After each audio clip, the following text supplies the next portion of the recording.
जंग अब सिर्फ ईरान और अमेरिका के दरमियान नहीं रही। जी हां, हम बात मशरिक़ वुस्ता की कर रहे हैं कि मशरिक़ वुस्ता में अब सिर्फ जो जंग है यह अमेरिका और ईरान के दरमियान नहीं है, बल्कि इसकी लपेट में पूरा मशरिक़ वुस्ता आता दिखाई दे रहा है। एक तरफ अमेरिकी फजाई हमले, दूसरी तरफ ईरान के जवाबी दावे, और अब चाहे उर्दन की बात करें, कुवैत की बात करें, दुबई की बात करें, कतर की बात करें, अमेरिकी फौजी तंसीबात भी इस कशीदगी का दरअसल अब मरकज बन रहे हैं। उर्दन यानी जॉर्डन मशरिक़ वुस्ता में अमेरिका का एक बहुत अहम इत्तेहादी है। यहां अमेरिकी फौज मुख्तलिफ फजाई और लॉजिस्टिक ऑपरेशंस के लिए उर्दूनी फौज के साथ ताउन करती है, और यहां पर जो अमेरिका के अहम फौजी तंसीबात हैं इसमें मुवफ़्फ़क़ साल्ती एयरबेस, जी हां, Muwaffaq Salti airbase, Prince Hassan airbase, tower 22, ये दरअसल जो शाम की सरहद के बहुत करीब हैं, ये दरअसल बहुत अहम है। और तज्जियाकारों के मुताबिक उर्दन में तकरीबन 3000 से 4000 अमरीकी फौजी अहलकार हर वक्त मौजूद रहते हैं। मुख्तलिफ जिम्मेदारियां ये फौजी अंजाम देते रहे हैं। ईरान की पासदारान इनकलाब ने दावा किया कि उसने बैलिस्टिक मिसाइल और ड्रोन्स के जरिए खित्ते में कई अमरीकी फौजी तंसीबात को निशाना बनाया है।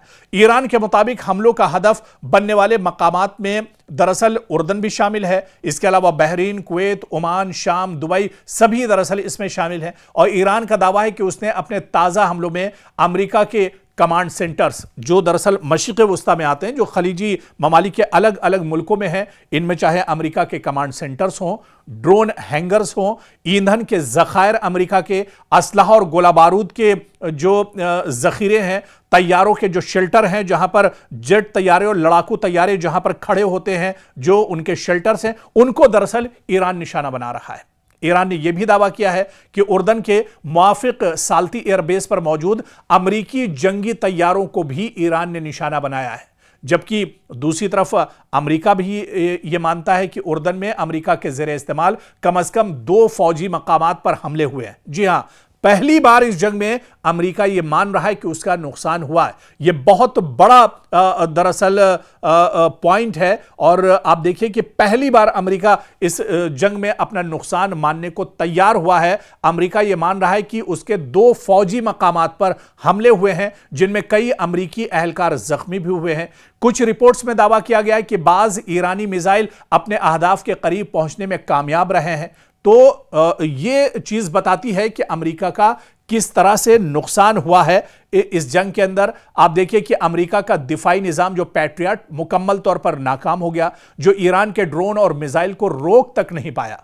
तो आप देखिए कि हालिया वाकयात से तो यही सबक मिलता है कि कशीदगी अब सिर्फ ईरान और अमेरिका तक महदूद नहीं है, बल्कि इसके असरात उर्दन, बहरीन, कुवैत, शाम और खलीजी खित्ते तक महसूस किए जा रहे हैं। बल्कि यहां पर लगातार ईरान के अटैक हो रहे हैं। अगर हमलों और जवाबी हमलों का यह सिलसिला जारी रहा तो आप देखिए कि यहां सबसे बड़ा नुकसान जिस तरह से अमेरिका का हो रहा है, क्योंकि अमेरिका के मजीद जो फौजी अड्डे हैं वो खतरे में आ सकते हैं। खित्ते में फजाई दिफाई निजाम पर दबाव अमेरिका पर बढ़ सकता है। आलमी तवानाई की तरसील और समंदरी तिजारत भी इससे एक तरह से मुतासिर हो सकती है, बल्कि हो क्या सकती है, मुतासिर हो गई है। पूरी दुनिया में ऑयल एंड गैस की किल्लत एक तरह से महसूस की जा रही है। हिंदुस्तान भी इससे एक तरह से अछूता नहीं है।